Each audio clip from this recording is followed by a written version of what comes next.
Olá pessoal, bem-vindo ao Raposito, o canal feito para ajudar o próximo. Nesse vídeo eu lhe convido a refletir um pouco sobre a situação do ser humano na jornada do fracasso ao sucesso. Por questões de direitos autorais, não vou postar a primeira parte do livro Mais Esperto que o Diabo, de Napoleão. Mas não se preocupe, eu preparei uma análise desta parte do livro e eu te garanto que você não vai perder em nada o conteúdo principal deste best-seller. Napoleon Hill começa sua obra falando do encontro que teve com Andrew Carnegie, um dos homens mais ricos da história. Para quem não sabe, Carnegie foi o segundo ser humano mais rico de todos os tempos. Em termos de comparação, é como se Elon Musk e Jeff Bezos unissem as suas fortunas e mesmo assim Andrew Carnegie ainda seria mais rico que os dois juntos. Lembre-se que ele foi o segundo mais rico. Imagine o tamanho da fortuna de Rockefeller, que é até hoje o mais rico de todos os tempos. Mas isso já é uma outra história. Hill também fala sobre sua vida, relatando como foi sua jornada pessoal do fracasso ao sucesso. Como ele, bem-sucedido, perdeu tudo e quando percebeu, estava sem dinheiro nem mesmo para as necessidades pessoais, como higiene e alimentação. Foi quando chegou ao fundo do poço que ele percebeu a oportunidade de testar uma de suas frases mais conhecidas. Toda adversidade traz consigo a semente de uma vantagem equivalente. Napoleon Hill. Ficou interessado? Então não perca tempo. Acesse o link no primeiro comentário fixado. Ao adquirir qualquer produto através desse link, você ajuda o canal no objetivo principal, que é ajudar o próximo. Agora, vamos dar início a essa jornada. Uma análise, página 48. Vamos agora, brevemente, analisar esse estranho podcast que você está prestes a ouvir. Alguns irão perguntar, após terminá-lo, você realmente entrevistou o diabo ou você meramente entrevistou um diabo imaginário? Alguns talvez desejem a resposta a essa questão antes mesmo de começar o podcast. Responderei da única e mais honesta maneira possível, dizendo que o diabo que entrevistei pode ter sido real tanto quanto ele dizia ser, ou ele poderia ser uma criação da minha mente. Seja lá o que fosse ele, real ou imaginário, é de muita pouca importância se comparado com a natureza e com o conteúdo das informações contidas no podcast. A questão realmente importante é: o podcast contém alguma informação que possa ser realmente útil para as pessoas que estão tentando achar os seus lugares no mundo? Se ele tem esse tipo de informação, não importa se está contida na forma de um fato ou ficção. Então ele deve ser sério e cuidadosamente analisado por meio de uma leitura muito atenciosa. Eu não tenho a menor preocupação quanto à real fonte da informação, ou quanto à real natureza do diabo, cuja história fantástica você está prestes a ouvir. Estou somente preocupado com o fato de que a confissão do diabo encaixa-se perfeitamente com o que eu tenho visto da vida. Acredito que o podcast contenha informações de benefícios práticos para todos aqueles que ainda não acharam a vida amigável. E a razão pela qual eu acredito nisso é que fiz com que o tema central desse podcast me trouxesse toda a felicidade de que preciso, na forma que mais se encaixa na minha natureza. Eu tive o suficiente de experiências com os princípios mencionados pelo diabo, de tal forma que posso assegurar que eles farão exatamente o que ele diz que farão. Isso é o suficiente para mim. Então, passo a história desse podcast para vocês, para que, seja da maneira que for, consiga extrair dele o máximo possível de dividendos em termos financeiros e pessoais. Talvez você consiga grandes valores em termos financeiros, se você aceitar o diabo como sendo o que ele diz que é, baseando-se na sua mensagem para seja lá o que for que lhe possa trazer e que você consiga aplicar da melhor maneira possível, não se preocupando em saber quem é o diabo ou se realmente ele existe. Se você quiser minha honesta opinião pessoal, eu acredito que o diabo é realmente quem ele diz ser. Agora vamos analisar a sua estranha confissão. Após forçar a sua entrada na consciência do diabo, o senhor humano começou o podcast que o diabo não queria dar, com questões que ele não poderia deixar de responder. Senhoras e senhores ouvintes, agora sim começa o podcast com o diabo, página 49.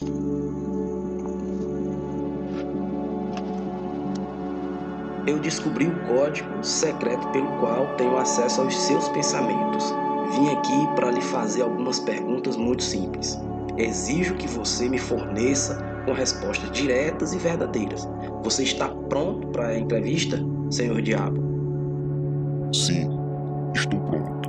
Mas primeiro, você deve se dirigir a mim com mais respeito. Durante esse podcast, você se dirigirá a mim somente como Sua Majestade. Com que direito você exige tal respeito real? Você deve saber que eu controlo 98% das pessoas do seu mundo. Você não acha que isso é motivo suficiente para me dar um título de realeza? Você tem prova do que está afirmando? Sim, tem provas em abundâncias. No que consistem as suas provas? Consistem em muitas coisas. Se você quer resposta, você se dirigirá a mim como Sua Majestade. Algumas coisas você entenderá, outras, para que você entenda meu ponto de vista, descreverei a mim mesmo e corrigirei a falsa noção que as pessoas têm de mim e de onde eu habito. Esta é uma ótima ideia, Sua Majestade. Comece me contando onde você mora e então descreva a sua aparência física. Minha aparência física? Bem, meu querido senhor humano, eu não tenho um corpo físico. Um corpo físico me colocaria em desvantagem e seria um fardo que eu teria de carregar, tal como vocês, criaturas humanas, o carregam ao longo da vida. Eu consisto em energia negativa e vivo nas mentes das pessoas que têm medo de mim. Também ocupo metade de cada átomo da matéria física e da metade da unidade e energia mental e física. Talvez você entenda melhor a minha natureza se eu lhe disser que sou a porção negativa do átomo. Ah, eu entendo o que você está querendo dizer. Você está preparando o terreno para dizer que, se não fosse por você, não haveria mundo, nem estrelas, nem elétrons, nem átomos, nem seres humanos, nada. Não é isso? Olha só, verdade, você está absolutamente certo. Bem, se você ocupa somente metade da energia e da matéria, quem ocupa a outra metade? Não é óbvio? A outra metade é ocupada pela minha oposição. Oposição? O que você quer dizer com isso? A oposição é o que vocês humanos chamam de Deus. Então, você divide o universo com Deus. É isso que você está dizendo? Não é o que eu estou dizendo. Isso é um fato. Antes do final desse podcast, você entenderá por que as minhas afirmações são verdadeiras. Você também entenderá por que elas têm que ser verdadeiras. Ou não poderia haver um mundo como você o conhece, muito menos criaturas humanas como você. Eu não sou nem de perto uma besta com um garfo e um rabo pontudo. Mas você controla as mentes de 98 em cada 100 pessoas. Você mesmo disse. Quem causa toda a miséria desses 98% do mundo controlado pelo diabo, se não é você? Epa, eu não disse em momento algum que não sou a causa de toda a miséria do mundo. Por outro lado, me vanglorio disso. O meu negócio é representar o lado negativo de tudo, incluindo pensamentos negativos de vocês humanos. De que outra maneira eu poderia controlar as pessoas? A minha oposição controla o pensamento positivo. Eu controlo o pensamento negativo. Como você assume o controle das mentes dessas pessoas? Ah, isso é muito fácil. Eu simplesmente entro em suas mentes e ocupo o espaço que não está sendo usado do cérebro humano. Eu planto as sementes de pensamentos negativos nas mentes das pessoas. E dessa forma, eu consigo ocupar e controlar o espaço. Você deve ter muitos truques e ferramentas pelas quais você ganha o controle e o acesso à mente humana. Para ser claro, eu emprego truques e meios para controlar o pensamento humano. Os instrumentos que uso também são inteligentes. Pois fique à vontade, vá em frente, me descreva os seus truques inteligentes, Sua Majestade. Um dos mais astutos instrumentos que uso para o controle da mente humana é o medo. Planto a semente do medo nas mentes das pessoas e, conforme essas sementes crescem e germinam, pelo uso contínuo do pensamento negativo, controlo o espaço que elas ocupam.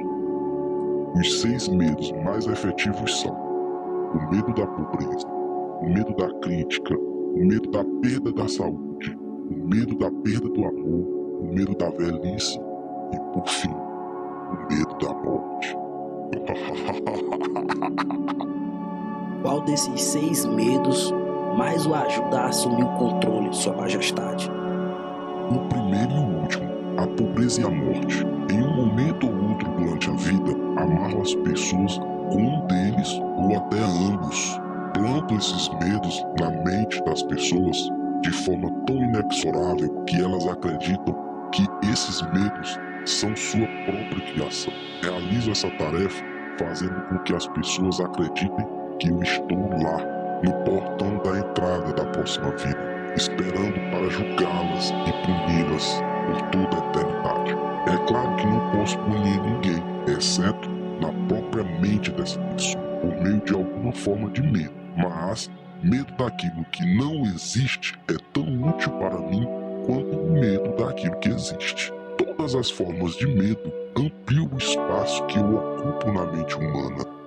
Sua Majestade, você me explicará como ganhou esse controle sobre os seres humanos. A história é muito longa para ser contada em poucas palavras. Tudo começou há mais de 1 milhão de anos, quando o primeiro homem começou a pensar.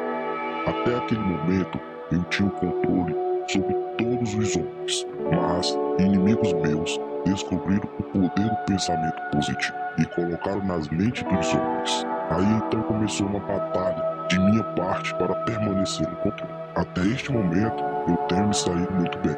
Tenho perdido apenas 2% das pessoas para minha oposição. Eu sou um guerreiro. O que eu posso extrair da sua resposta é que os homens que pensam são os seus inimigos. Isso está certo, Sua Majestade? Isso não está certo, mas está correto. Me conte mais sobre o mundo que você vive. Eu vivo onde quer que eu escolha. O tempo e o espaço não existem para mim. Sou uma força que, para descrever melhor para você, deve ser considerada como energia. Meu lugar físico favorito, conforme lhe falei, são as mentes das pessoas. Controlo uma parte do espaço do cérebro de cada ser humano. A quantidade de espaço que eu ocupo na mente de cada indivíduo depende do quanto e de que tipo de pensamento essa pessoa mantém em sua mente. Conforme já lhe falei, não posso, sob nenhuma hipótese, controlar uma pessoa que pense. Você fala da sua oposição. O que você quer dizer com isso?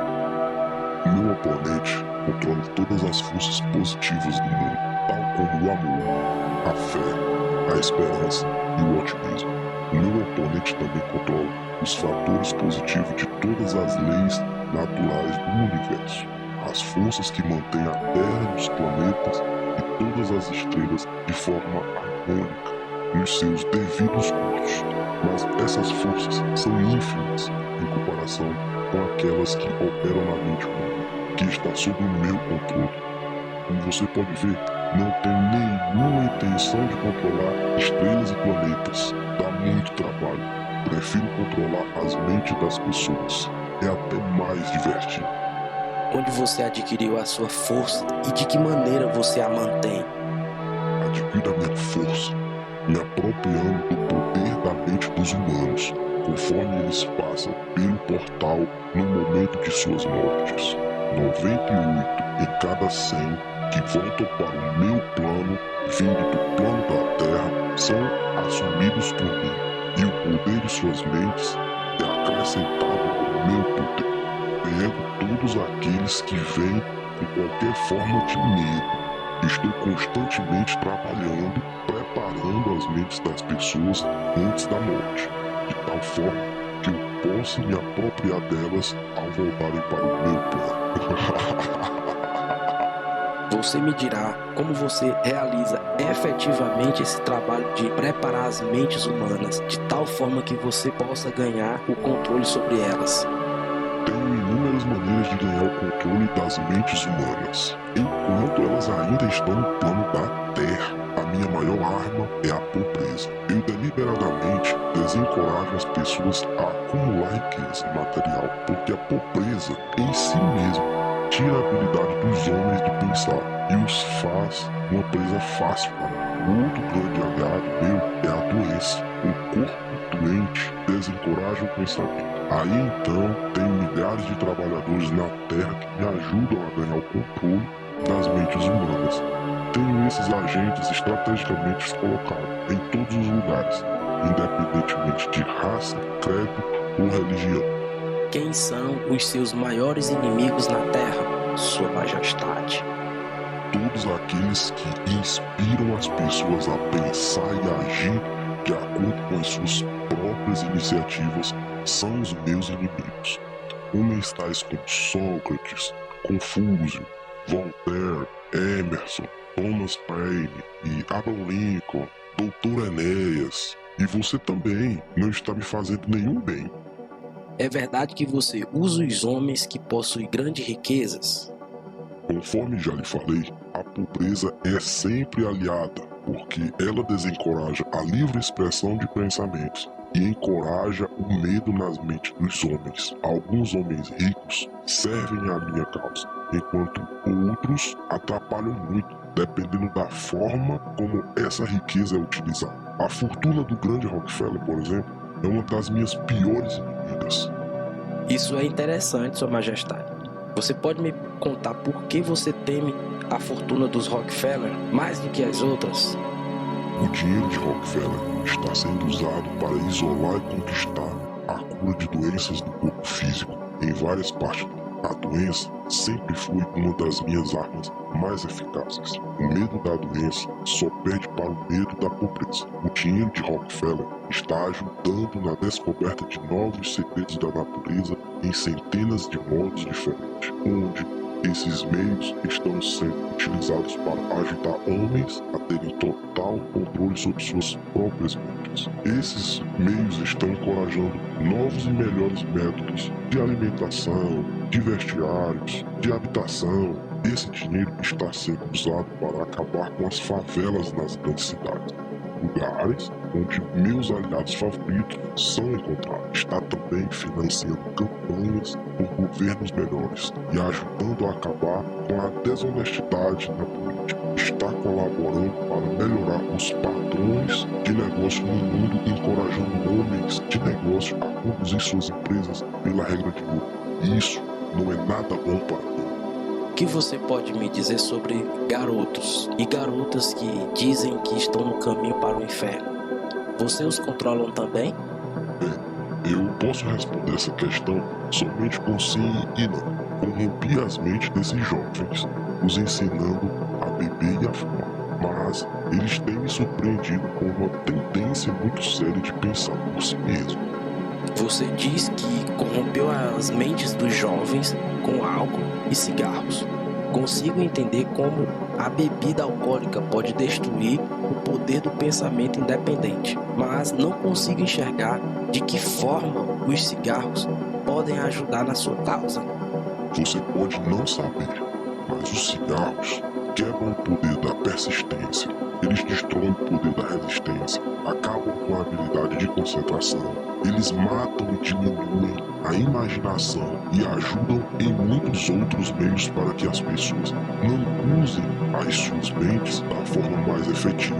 Você sabia que tem milhões de pessoas, jovens e velhas, de ambos os sexos, que fumam 2 maços de cigarros por dia, isso significa que eu tenho milhões de pessoas que estão gradualmente destruindo seu poder de resistência. Um dia, adicionarei ao seu hábito de fumar cigarros outros hábitos destruidores de pensamento, até o momento exato de ganhar o controle de suas mentes. Hábitos em pares, em trios, em quarteto, qualquer hábito enfraqueça a força de vontade de uma pessoa, também abre porta para outros hábitos negativos dominarem a mente dessa pessoa. O hábito do cigarro não somente diminui o poder de resistência, como também desencoraja a persistência, além de enfraquecer outras relações humanas.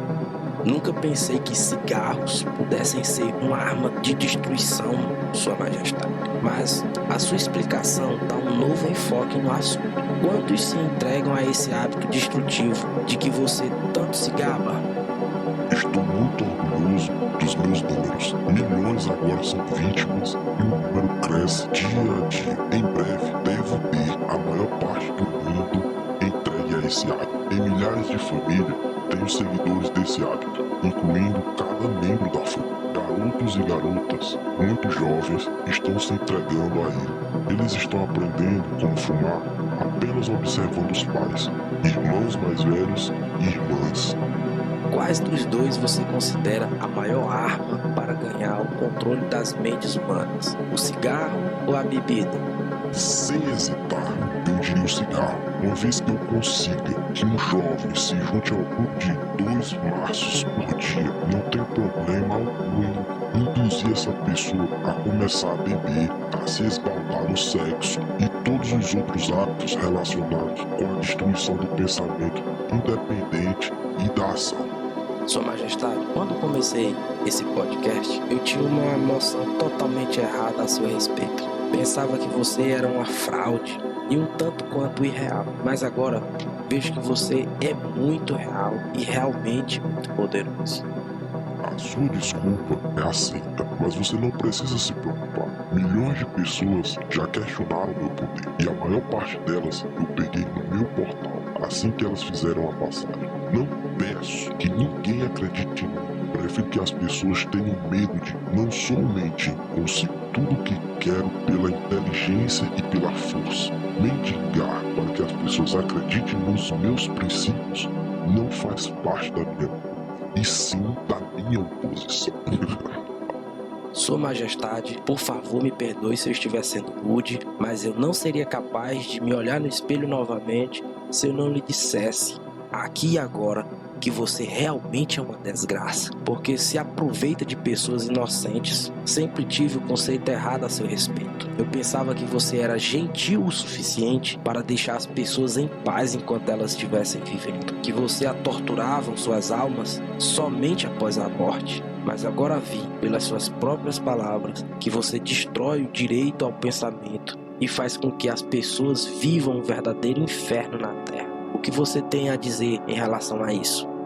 Eu consigo o que quero exercendo o autocontrole. Não é tão bom para minha causa, mas sugiro que você me imite em vez de me criticar. Você auto-intitula um pensador e você realmente o é, pois de outra forma você nunca teria me forçado a confessar a minha natureza num podcast como este. Mas você nunca será o tipo de pensador que me amedronta, a não ser que você consiga ganhar e exercer total controle sobre suas próprias emoções. Bem, vamos nos afastar desses assuntos de personalidades. Vim aqui para aprender mais sobre você e não para discutir a meu respeito. Por favor, vamos em frente e me conte quais outros dos muitos truques que você tem para ganhar o controle da mente humana. Quais as suas armas mais poderosas exatamente agora? Essa é uma questão difícil de responder. Tem tantos meios e instrumentos para entrar e controlar as mentes humanas que é difícil dizer qual é o mais poderoso. Exatamente nesse momento estou tentando fazer uma nova guerra mundial. Os meus amigos aqui em Washington estão me ajudando a envolver os Estados Unidos nessa guerra. Se eu conseguisse fazer com que o mundo começasse a se matar de forma maciça, seria capaz de colocar em ação o meu instrumento favorito para controlar a mente humana. É o que você pode chamar de medo sistêmico e generalizado. Usei esse instrumento para trazer a Guerra Mundial de 1914. Também utilizei para causar a crise econômica de 1929. E se minha oposição não tivesse se adiantado a mim, nesse momento eu estaria controlando cada homem, mulher e criança nesse. Você pode ver por si mesmo o quão perto eu cheguei para a dominação completa do mundo. Aquilo porque venho lutando para conseguir há milhares de anos. Sim, estou entendendo. Quem não entenderia? Você é um manipulador muito engenhoso das mentes das pessoas. Você usa o seu poder diabólico somente em pessoas de posição privilegiada e de grande influência. Não é isso? Ah, não. Eu uso as mentes de pessoas de todas as classes. Na verdade, prefiro o tipo de pessoa que não pensa por si mesma. Consigo manipular esse tipo de pessoa sem nenhuma dificuldade. Eu não poderia controlar 98% das pessoas do mundo se todas fossem hábeis para pensar por si mesmas.